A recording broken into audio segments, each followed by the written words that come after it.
자, 오늘의 주제는요. 부모가 되기 전 이 마음가짐에 대해서 한번 얘기를 해볼까 해요. 남녀가 애를 낳고 부모가 되면은 이제 거기에 대한 책임감이라는 게 따르게 됩니다. 그런데 이 책임감을 너무 가볍게만 생각을 해요. 그냥 자식 낳아서 밥 굶지 말고 그냥 잠 좀 자고 그냥 부모들이 일하는 모습 보여주면은 자식은 알아서 큰다. 딱 그냥 이 개념만 갖고 방치를 해요. 심지어 많은 어떤 경우는 자식이 꿈이 없다면은 왜 걔는 그 꿈이 없을까? 어떻게 하면 꿈을 꾸게 할 수 있을까라는 고민하지 않고 주변 또래들도 다 꿈이 없으니 얘도 꿈이 없는 거 정상이야 라고. 만약에 잘난 사람이랑 비교하면은 그 사람들은 그 사람 인생이야, 남이랑 왜 비교하니? 이러면서 정작 못난 사람들과는 그렇게 비교를 많이 한다는 거예요. 부모 자신들이 잘나지 않았기에 잘난 사람들하고 상대가 되지 않으니 회피하는 거고, 못난 사람들보다는 자신들이 잘 사는 것 같으니 당당하고 떳떳해지고. 근데 여기서 모순은요, 부모는 자식들이 잘 되고 발전하길 바란다고 해요. 그런데 정작 본인들은 반대의 행동을 하고 있다는 거예요. 그래서 자식들한테 한계라는 틀을 갇히게 합니다. 그런 가스라이팅을 받은 자녀들은 그냥 그 고립된 생각이 그게 다인 줄 알아요. 장래, 직업에도 마찬가지입니다. 부모 자신들의 능력이 좋아서 설사 돈이 많이 들어가는 분야를 자식들이 좋아한다고 해도 부담을 느끼지 않을 정도의 많은 돈이 필요하다고 생각합니다. 하지만 능력이 없는 사람들은 능력이 없다 보니 그런 거는 부담스러워하고 자식의 만족과 성취감에 대한 관점이 아니라 주변 일반 사람들의 그냥 하는 것을 따라갑니다. 자식들이 원치 않는 거를 그냥 남들도 이거 하니까 너도 그냥 이렇게 해라는 가스라이팅 세뇌를 시켜놓고 난 그래도 자식한테 이런 노력을 했다, 안 하는 부모들도 얼마나 많은데 난 그래도 했으니 좋은 부모야 라고 스스로 자기 합리화를 합니다. 말 따로 행동 따로의 모습이죠. 부모들한테 물어보면요, 보통 대부분 다 그러죠. 자식들을 본인처럼 살게 하고 싶으세요? 라고 물어봤을 때 대다수의 사람들이 이렇게 말합니다. 아니요, 우리 자식은 저처럼 살게 하고 싶지 않아요.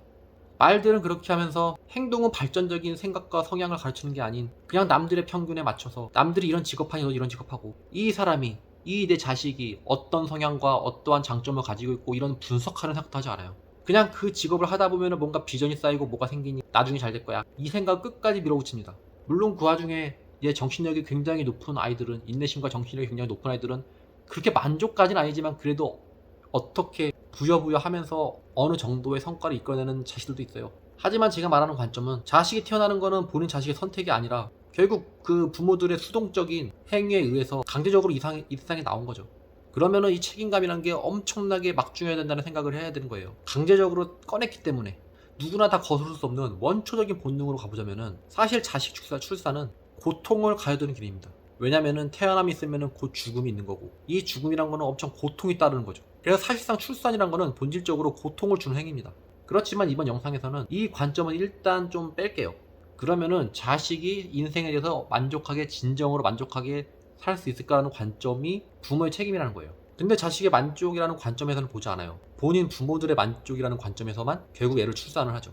저는 일단 부모가 되려면은 돈이랑 사랑 두 가지가 다 있어야 된다고 생각을 해요. 이 중에서 하나라도 없으면 안 된다고 생각을 합니다. 근데 많은 이걸 보면은 돈은 그렇게 없어도 돼, 사랑이 얼마나 중요한데 돈을 뛰어넘는 사랑이란 가치가 있어 라는 말을 하는 사람들이 있어요. 근데 그게 결국엔 누구 입장인가요? 본인들의 입장이고 본인들의 의지입니다. 물론 자식이 태어나서 커서 어떤 거를 만족할지는 자기 맞추지 못해요. 하지만 그거를 대비하기 위해서 많은 돈이 필요하고 많은 사랑이 필요하다는 겁니다. 이 현상을 이해시키기 위해서 아령으로 한번 예시를 들게요. 아령의 최대 무게가 10kg라고 칩시다. 10kg 들 수 있는 능력이 있지만 굳이 왜 무거운 걸 맨날 들어야 되냐 라는 불만족이 있겠죠. 그러면 차선의 그 해결 방안들이 있다는 거예요. 9kg 들면 되고, 또 마음에 안 들면 8kg 들면 되고, 이런 식으로 1kg 들면 됩니다. 계속 내려가서. 그리고 그게 만족이라면은 그 만족을 찾아갈 수 있는 확률이 높아지겠죠. 근데 가령 1kg밖에 못 드는 사람이 있어요. 1kg만 들고 싶지 않아요. 난 3kg, 5kg, 7kg, 8kg 들고 싶은데 못 듭니다. 그럼 그 자식의 만족감이 과연 만족하는 삶을 살까요?